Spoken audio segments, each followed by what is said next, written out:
C'est nous qui vous remercions. Et maintenant, on a beaucoup de temps pour poser des questions. Donc, si quelqu'un peut m'aider avec... voilà, ici. Je vous propose, donc, on va récolter 3-4 questions, commentaires, essayer de ne pas être trop long. Et après, comme ça, on donne l'opportunité à Naila pour reprendre vos questions. Et je vous demande de vous présenter brièvement. Vous avez parlé de la chronologie coranique. Je sais qui vous êtes, mais qui Je suis éméritiste. Professeur émérite du Pisa, Francesco Zanni. Vous avez parlé de la chronologie coranique de Nasikh ou al-Mansour comme des choses qui sont acceptées, mais vous savez que dans ces champs, il y a ikhtilaf al-ara, de différentes positions sur ça. Donc je vais vous demander quelles sont les sources, parce que il y a des positions différentes dans le tafsir, même dans le fiqh, etc. Quelles sont les sources pour lesquelles vous disiez non, ça c'est vrai, parce que j'ai beaucoup de doutes. Merci. D'autres questions?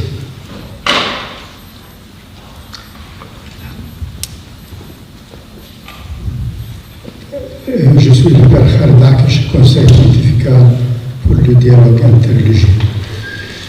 Alors, concernant le dialogue, un ami libanais disait ceci, qu'il n'y a pas encore chez les musulmans un renouveau théologique qui permette la rencontre des autres religions et qui pourrait être comparé à ce qui a eu lieu au Vatican II. Mais d'autre côté, nous notons beaucoup d'initiatives du côté musulman et je pourrais dire que peut-être il y a beaucoup plus d'initiatives du côté musulman que du côté chrétien en ce moment, mais peut-être ce qui manque serait une réforme théologique et puis du fiqh, si vous pourrez commenter dans votre réponse. Merci.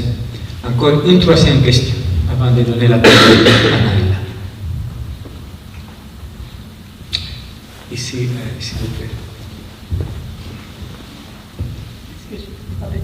Oui, anglais et italien, toutes les langues sont bienvenues, parce que Naila les comprend. Yes, please. Anglais, oui.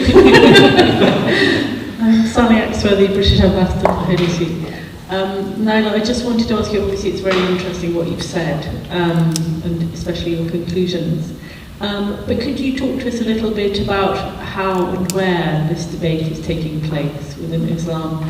Because what you say is very encouraging, but how does that, how do these ideas get disseminated and with whom? Thank you. Okay, je vais répondre en français. Donc je commence avec la dernière question en fait, parce que c'est là où c'est, je pense, le plus intéressant. Nous avons, et peut-être ça rejoint un peu votre question, nous avons besoin bien sûr d'ouvrir ce débat en islam, et il est ouvert. Nous avons besoin bien sûr, comme vous avez dit, Monseigneur Khalid, qu'il y ait une réforme théologique.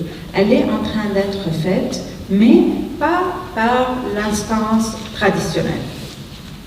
Cependant, aujourd'hui, l'instance traditionnelle n'est plus imperméable à ces questions-là. Donc, les discussions, les réflexions sont en train d'être faites par des académiciens de partout dans le monde.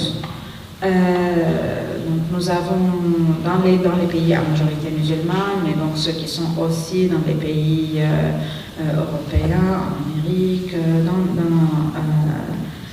dans tous ces pays, il y a des gens qui sont en train d'avancer la réflexion théologique. Ce qui nous manque, bien sûr, c'est des forums et des liens entre ces personnes-là. Et c'est sur quoi nous travaillons ou essayons de travailler pour les réunir ensemble, que ce soit nous ou d'autres instances qui essayent de rassembler ces nouveaux penseurs et penseurs. de l'islam. Ce qui est bien aussi pour moi, c'est que ces dialogues ne se font pas seulement au niveau des grands académiciens et des grands penseurs, mais même aussi on retrouve au niveau des jeunes. Il y a ces réflexions qui sont posées par les jeunes, beaucoup de jeunes qui ont besoin aujourd'hui de vivre leur foi en concordance avec les valeurs qu'ils portent et avec les principes auxquels ils croient. Les principes d'égalité, les principes de justice, de liberté, tous ces principes-là. Ils ont soif, ils ont besoin de cela. Ce n'est pas tous les jeunes, bien sûr. Il y a des jeunes qui vont dans des groupes très, très fermés, mais il y a d'autres qui recherchent cela. Donc il y a plusieurs niveaux où il y a ces réflexions. Ce qui est bien pour moi, en fait, c'est que ils ne sont pas politisés. Ils sont toujours en dehors de la politique, ces questions-là, ces réflexions-là. Donc ils sont libres. Et c'est bien qu'ils ne sont pas le produit des instances religieuses officielles. Ils sont en dehors, mais les instances aujourd'hui commencent à les écouter. D'où, par exemple, tous les textes que nous avons eus récemment, de Al-Azhar, du Forum pour la promotion de la paix, d'autres instances. Donc, il y a quelque chose qui est en train de grandir, de se développer. Ce dont nous avons besoin aujourd'hui, c'est de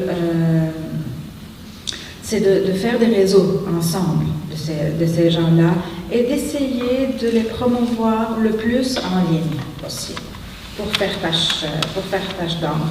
Et je pense que c'est un peu comme, si je ne me trompe, un peu comme Vatican II, qui est venu pour accompagner un changement qui était déjà venu chez les gens.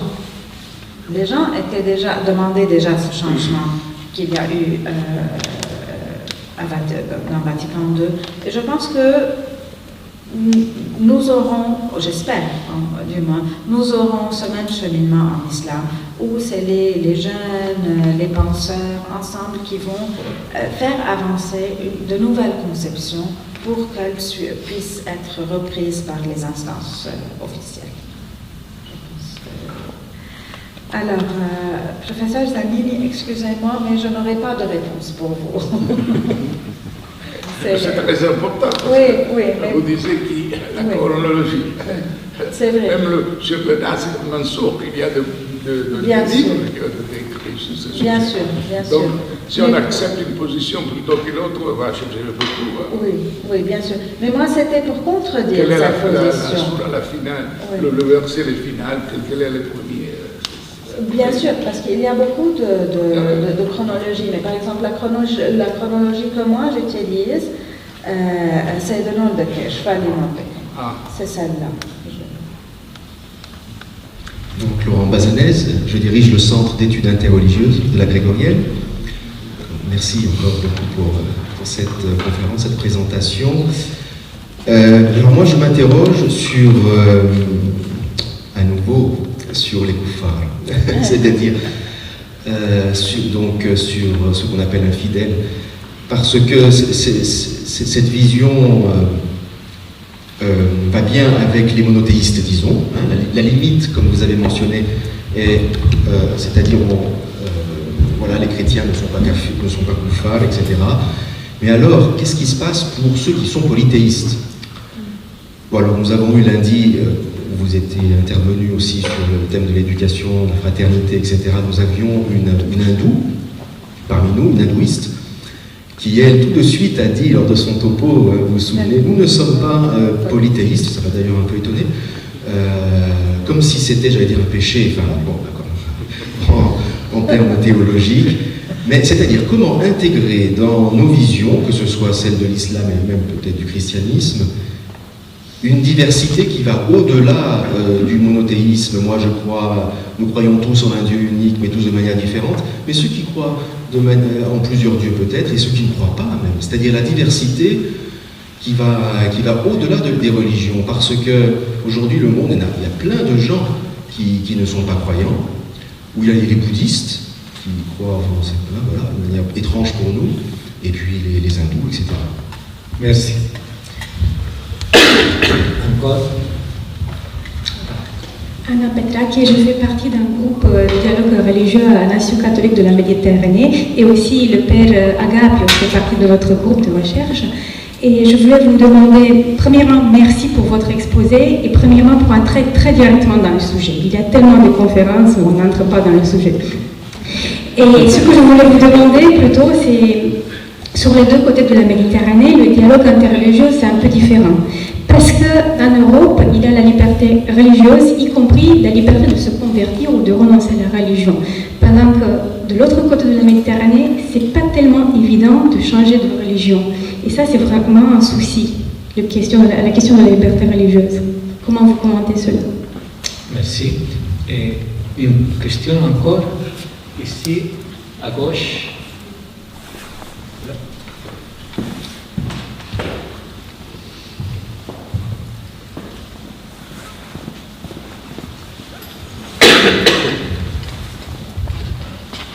Je suis l'abbé Patrick Tabaro. J'ai été marqué par la manière dont vous avez charpenté cette conférence et surtout la méthodologie que vous avez voulu utiliser pour ce faire. Entre autres, si je vous ai bien suivi avec attention, c'était la méthode historico-critique pour approcher le texte, si j'ai bien suivi. Et à ce que je sache, de cette méthode, on cherche à remonter un peu, trouver le contexte du texte. Et pendant que, pour le peu qu'on connaisse aussi du Coran, c'est un texte qui est descendu du ciel. La révélation. Chez nous, chrétiens catholiques, pour la Bible, quand on utilise cette méthode, on sait qu'il y a un auteur qui a écrit et on peut remonter dans son contexte et de savoir comment aujourd'hui encore ce contexte nous parle dans notre contexte. Comment avec les tanzils on peut faire le contexte d'une révélation qui est descendue. Donc on doit l'accepter tel qu'il est tombé, entre guillemets, permettez, passez-moi le terme, et comment cette méthodologie colle bien à la réalité de la révélation du Coran. Deuxièmement, la question, vous allez m'excuser, touche directement à votre personnalité. Quand on vous a vu sur la photo de présentation, tout de suite pour moi, il y avait un petit choc. On s'attendrait à une musulmane théologienne qui porte la burqa, comment on l'appelle? Voilà. Alors, on vous voit, et est-ce que, excusez-moi de faire si c'est une petite attaque personnelle, qu'est-ce que vous dites de vous-même comme théologienne musulmane? Une révolutionnaire ou une rebelle musulmane qui donne ce que les autres avant vous n'ont pas pu donner? Je m'excuse de ça. Merci. Merci. On a trois déjà. Wow. Alors, premièrement, je réponds donc à la question du père Laurent Massanès et que je remercie parce que en réalisant mon PowerPoint, je me suis dit, oups, j'ai oublié les autres religions. J'ai parlé seulement du christianisme et du judaïsme et j'ai oublié donc les gens du livre et j'ai oublié les autres religions. En fait, pour rendre un peu pour en parler d'une manière simple, nous avons dans le Coran des versets qui disent que Dieu n'a laissé aucune communauté sans lui envoyer un prophète. Donc que Dieu a envoyé des prophètes à toutes les communautés. Et un autre verset qui dit aux prophètes, c'est donc Dieu qui dit, nous t'avons raconté les noms de certains des prophètes, mais pas de tous les prophètes. Donc il y a d'autres prophètes dont tu n'as pas connu le nom. Ça veut dire si le prophète n'a pas connu le nom, il n'est pas dans le Coran et il n'est pas dans le hadith, et donc nous on n'a pas connu le nom. Donc ça nous laisse une grande marge d'ouverture. Si on veut être ouvert, ça nous laisse une grande marge d'ouverture pour voir que d'autres religions, pour concevoir d'autres religions comme étant des religions qui viennent de Dieu. Donc c'est des religions qui sont aussi des révélations, qui sont aussi des voies de salut, mais dont Dieu ne nous a pas raconté donc l'histoire, ni mentionner qui est le prophète. Donc ça nous ouvre cette marge. Donc pour ceux qui veulent bien travailler sur une théologie de la diversité,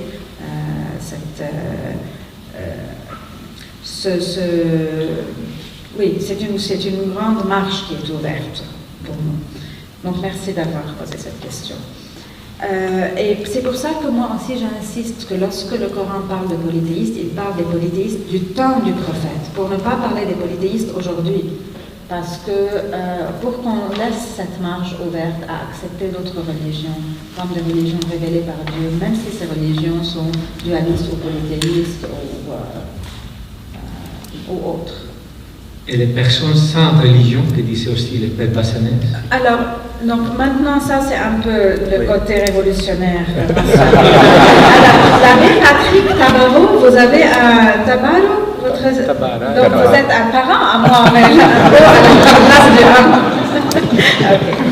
Donc voilà, pour moi je pense que cette définition qu'on avait vue de ce qu'est l'islam, c'est s'en remettre en confiance à Dieu, en voulant faire le bien. Pour moi, si j'essaie d'élargir le sens, mais si je parle de Dieu dans le sens de ce qui est au-delà de nous, de croire en une force, en quelque chose qui existe au-delà de nous, donc toute personne qui n'est pas seulement nombriliste, mais qui croit en quelque chose qui nous fait agir, qui nous donne la force, qui nous donne l'inspiration pour agir, que ce soit une personne ou non, si on croit en ça et qu'on veuille faire le bien, pour moi, cela s'inscrit dans cette explication de l'islam au sens large. Mais vraiment, j'élargis. J'élargis à ma mesure. Hein. Mais je ne l'ai pas écrit. Ça, je ne l'ai pas écrit. Alors, ça, c'était pour... Alors, pour Anna, vous avez parlé de la question de la liberté religieuse. Je pense que... Merci beaucoup d'avoir relevé le sujet, parce qu'aujourd'hui nous avons ces deux choses qui doivent aller de pair. Une théologie du pluralisme pour essayer de changer les mentalités exclusivistes, parce que nous avons vu dans notre recherche, je veux dire récemment, les dernières années, ce que font les théologies exclusivistes. Nous avons vu ce qu'a fait ISIS. Et non seulement pour les Yézidis, les chrétiens, les musulmans qui ne croient pas comme eux, tout ce qu'ils ont fait, nous avons vu ce que ça peut être. Donc, vraiment, c'est le momentum, c'est le moment pour faire avancer les théologies pluralistes, les théologies qui puissent embrasser la diversité, ça d'un côté, mais d'un autre côté, nous avons besoin de lois qui protège le droit de chaque individu de croire ou de ne pas croire en ce qu'il veut ou ce qu'elle veut. Ça, c'est très important. Donc, bien sûr, nous, ça, c'est notre combat à l'association Alliane, c'est sur quoi nous travaillons aussi dans les pays de notre partie du monde pour promouvoir la liberté de religion et de conviction. Et ici, je ne veux pas seulement parler de la liberté religieuse dans le sens où c'est la liberté des différentes communautés de prier, d'ériger leur lieu de prière, parce que cela, il est déjà à un certain niveau acquis.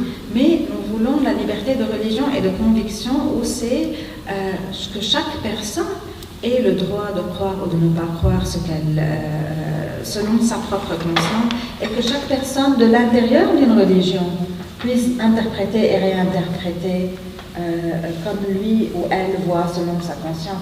Et ça, c'est très important, parce que chez nous, nous avons parfois des groupes religieux ou des interprétations religieuses qui ont le pouvoir et donc qui peuvent imposer une certaine manière d'interpréter ou de comprendre la religion. Et nous avons besoin d'ouvrir la marge et de protéger les personnes qui interprètent différemment dans ces pays-là. Donc, et bien sûr aussi la question de changer de religion. Et là aussi, il y a un travail qui doit être fait théologiquement sur la question de la Ridda. Il y a un travail qui est en train d'être fait en fait, mais pas encore, nous n'avons pas encore de déclaration officielle là-dessus. Et donc, La ridda, ça veut dire le fait de quitter l'islam. Donc pour une personne qui quitte l'islam, qui est jusqu'à maintenant considéré comme un crime selon la loi musulmane, pas la loi des pays. Alors, il y a des fuqaha, des juristes et des penseurs musulmans qui sont en train d'expliquer que la ridda, ou donc la conversion, l'apostasie, merci. L'apostasie par rapport à l'islam, elle avait un sens politique. Ça veut dire qu'on apostasie l'islam et on quitte la communauté de l'islam et on va la combattre. C'est dans ce sens où celle-ci n'est pas acceptée et considérée comme un crime. Mais lorsque c'est un choix personnel et lorsque ça ne fait rien à la communauté musulmane, elle pourrait être donc acceptée. Ils essayent d'avancer dans ce sens aujourd'hui, mais on n'a pas encore quelque chose qui est sorti des instances officielles dans ce sens-là. Et puis, pour l'abbé Patrick, la question de voile. Donc, comme vous vous souvenez tout à l'heure, je vous avais parlé que j'avais été inspirée aussi par le féminisme musulman et la méthodologie donc des féministes musulmanes. Dans cette méthodologie, donc, il y a toute une relecture aussi des versets coraniques. Et parmi eux, le verset du voile, qui est réinterprété d'une nouvelle manière, pour dire que le verset n'appelle pas nécessairement à mettre le voile, mais à se couvrir, donc à s'habiller modestement finalement. Donc il invitait les femmes qui avaient déjà un voile sur la tête à se couvrir le décolleté, dans ce sens-là. Donc il y a une réinterprétation du verset qui permet de le comprendre d'une manière où le voile n'est pas compris comme une obligation. D'accord ? Pour la question de la méthode historico-critique, bien sûr, je l'ai dit, je me suis inspirée de la méthode historico-critique, mais je ne travaille pas l'historico-critique en tant que telle, je travaille l'interprétation. Je travaille toujours l'interprétation, une nouvelle interprétation, donc c'est la théologie. L'interprétation et la théologie. Mais pour vous dire que voilà, c'est un peu cette vision du texte, il ne vient pas du ciel. Le texte, il ne tombe pas. Il y a tout un va-et-vient, si vous voulez, entre le texte et le prophète et la communauté. Même les définitions que nous avons de ce qu'est la révélation, et dans les livres qui décrivent les sciences coraniques, nous avons plusieurs formes de révélations, des révélations qui viennent durant le sommeil, des révélations quand il est réveillé. Mais le concept de révélation, ne pensez pas qu'il soit tellement différent du concept qui est dans le christianisme, mais c'est là où on a décidé de mettre l'accent, qui fait la différence entre les deux. Mais ce n'est pas un texte figé, c'est un texte qui est très dynamique et qui a été en dialogue avec les premiers musulmans, avec ce qui se passait durant leur vie des premiers musulmans. Et c'est ce qui nous permet de le comprendre contextuellement. Je crois qu'on a encore le temps pour une ronde de troisième tour de questions pour Naïla. Salut Naïla, moi j'ai une question. Vous êtes qui? Je suis Vanessa Brady. Alors la question c'est, on note que toute la pensée est construite sur une lecture, une interprétation du Coran directe, pas très basée sur, disons, la tradition. Et alors, vous faites ça parce que vous voyez qu'aujourd'hui, on a des besoins qu'on ne peut pas trouver dans la tradition, et donc on a besoin de faire toute une autre vision sans se baser sur la tradition, soit fiqh, soit hadith, soit quelque chose. Et vous ne pensez pas de votre expérience que pour être plus, disons, crédible devant des personnes qui ont une religion, qui suivent une religion, on doit se baser aussi sur la tradition, soit pour entrer aussi en dialectique avec cette tradition, ou bien même pour la remettre dans son contexte, pour interpréter des questions de notre contexte qui est différent. Merci. Question ici.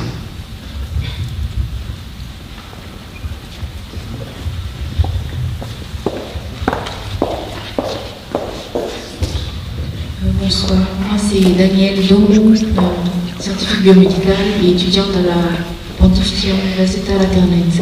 Merci. J'avais une question pour Madame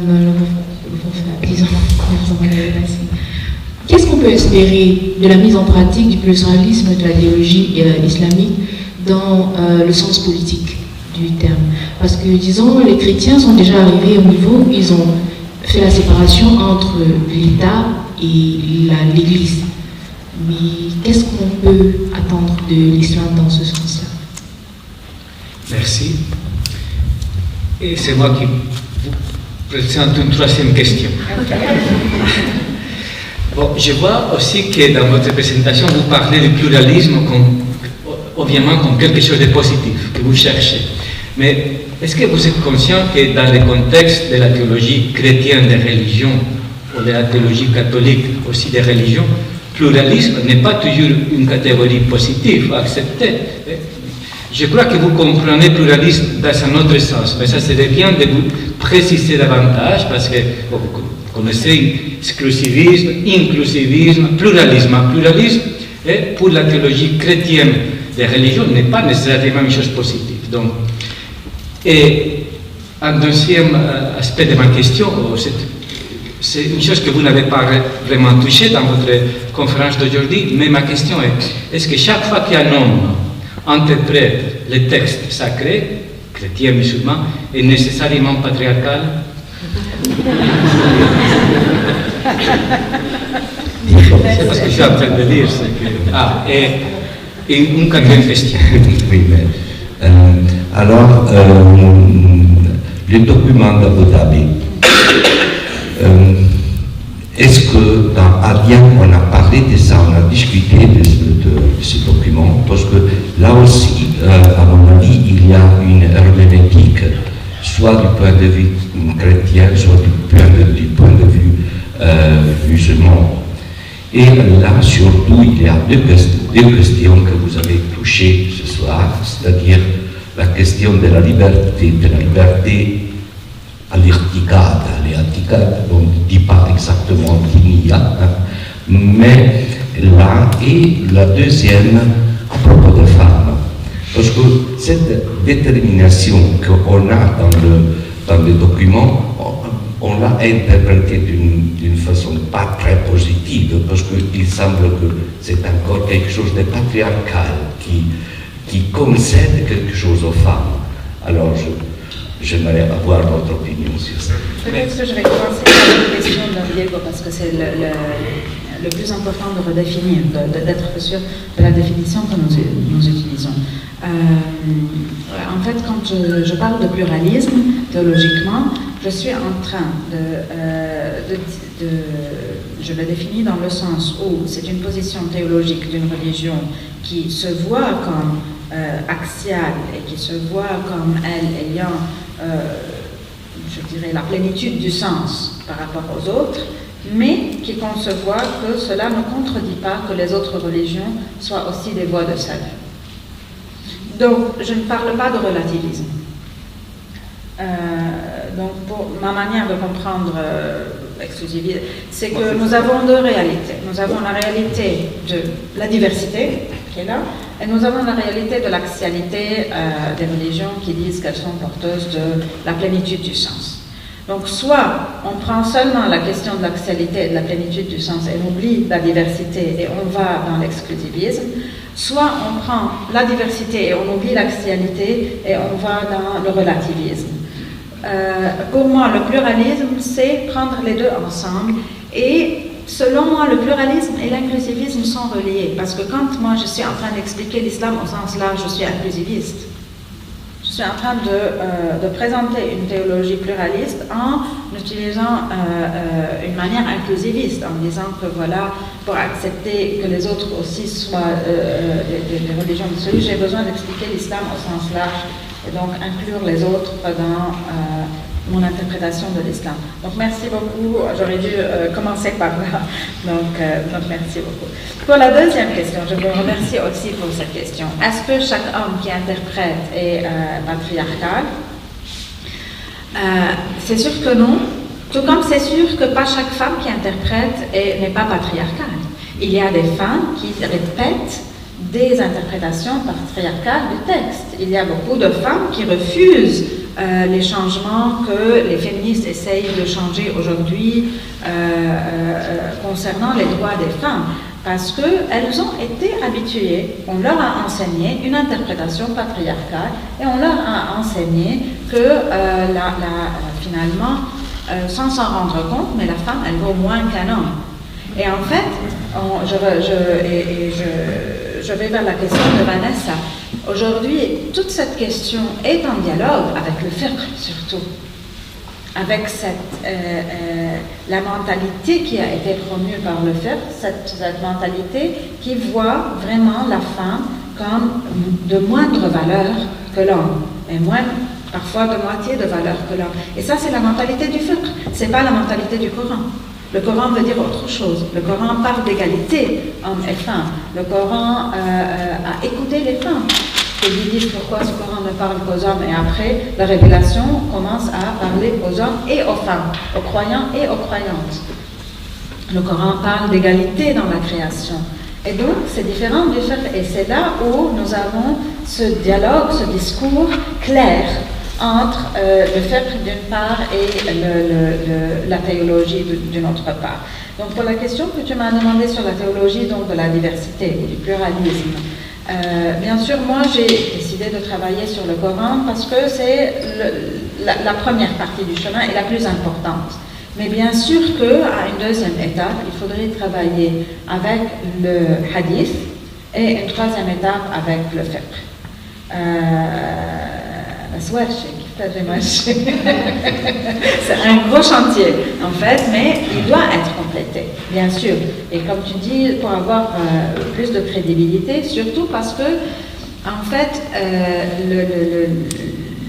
je veux dire, les musulmans en général utilisent beaucoup le hadith, font beaucoup de références au hadith, et le fiqh a aussi sa place. Donc il faudrait vraiment, bien sûr, ouvrir ce chantier de le travail. Merci. Alors, parce qu'on a Daniel sur l'islam, État et Église. Alors, j'aimerais peut-être changer quelque chose ici, parce que ce que l'Europe a fait pour faire la séparation entre l'Église et l'État, c'est pas l'Église qui l'a fait. Hein. Pensez en France ce qui s'est passé, c'est pas l'Église qui l'a fait. C'est les Lumières, et donc, de la même manière, aujourd'hui, c'est la politique qui doit changer et c'est pas l'islam qui va le faire. Ce serait problématique si l'islam le fait. Nous changeons, c'est la société, c'est les lois qui doivent changer et c'est pas les religions. Donc les religions doivent être, donc elles font partie de la société et elles doivent, je veux dire, suivre, être comme le wagon qui va suivre ce changement qui doit être fait, mais qui doit être fait au niveau politique et social. D'accord ? Nous travaillons sur un changement des mentalités religieuses pour aller de pair avec ça, pour oublier l'idée de islam, religion et État, et penser religion sans État. C'est ce que nous pouvons travailler dans le domaine religieux, mais ce n'est pas les religions qui vont changer les lois. C'est important de faire cette distinction. Et finalement, on continue sur la question du document, donc de la fraternité humaine. Et bien sûr, dans ce document, nous avons ces thèmes dont nous avons parlé. La citoyenneté, nous avons la liberté de religion, de conviction, d'action, nous avons le pluralisme qui est là. Mais vraiment, le paragraphe sur les femmes, bon, merci, il est très petit et il ne répond pas du tout aux attentes. Nous avons besoin vraiment de vrais documents qui parlent de la position de la femme, et pas seulement en islam, de l'Église catholique aussi. Révolutionnaire. Chers amis, une dernière question. Merci beaucoup, Madame Naila. C'était très intéressant. Je voulais remercier vraiment cette organisation, mais je peux parler en italien? Oui, ça va. Oui, c'est più simple. Perché il professore ha citato il documento della fratellanza umana, penso che proprio ci sono due risposte alle domande all'interno del documento. È un documento... Si può presentare lei? Ah sì, giusto. Mi chiamo Sharzad Hushman. Allora, in questo documento c'è un passo dove dice che i valori enormi che ci sono in comune tra le religioni sono un'ancora alla salvezza. Penso che già questa, per discutere sulla pluralità religiosa e andare verso la salvezza, è una rivoluzione delle teologie. Questo è un passo, e poi anche la pluralità religiosa lì dentro viene vista come la sapienza divina. Questo è un documento firmato da due maggiori leader rappresentanti delle religioni che hanno già dato la risposta alle nostre domande. Per la parte della donna, personalmente non la vedo molto piccola, ma in risposta al loro invito, che invitano filosofi, teologi, i rappresentanti dei media a rileggere questo documento, noi donne della Chiesa Cattolica, insieme al Pontificio Consiglio del Dialogo Interreligioso, per la giornata della donna rispondiamo a questo messaggio, e il 3 marzo siete tutti invitati a venire a vedere come le donne cattoliche, musulmane, indù e altre rispondono a questa chiamata. Ancora un grazie. Chers amis, nous sommes arrivés à la fin de cette conférence. Il ne nous reste que remercier vivement Naila Tabara d'avoir entré dans le sujet, comme Anna a dit, si courageusement, et d'avoir partagé avec nous sa réflexion théologique sur le pluralisme, bien expliqué, bien entendu, religieux, d'avoir partagé avec nous aussi son expérience au sein de la Fondation Abdian.